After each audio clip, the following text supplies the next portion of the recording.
चला तर मुलांनो, आज आपण ससा आणि कासवाची गोष्ट पाहूया।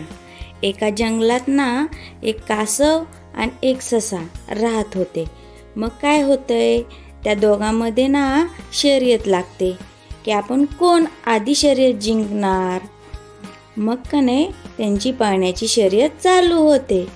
मग ससा आपला उड्या मारत मारत मारत चालतो आणि कासव आपला हळू हळू हळू गतीनं चालायला लागतो। आणि ससाचं आपलं उड्या मारत पळत चालत ससा आपला वेगाने फास्ट चालत असतो। मग कासव आपलं कसं हळू हळू हळू हळू चालत राहते।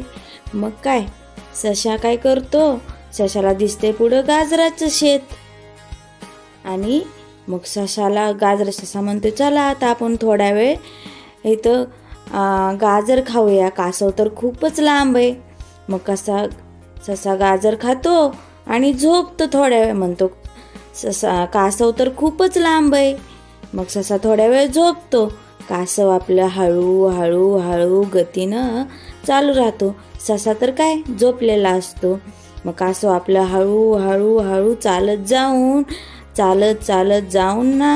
कासवाने रात्रभर चालतो आणि ससा उठतो तर पाहतो तर उजळलेलं असतं। मग ससा करतो, फास्ट पळत पळत पळत जातो।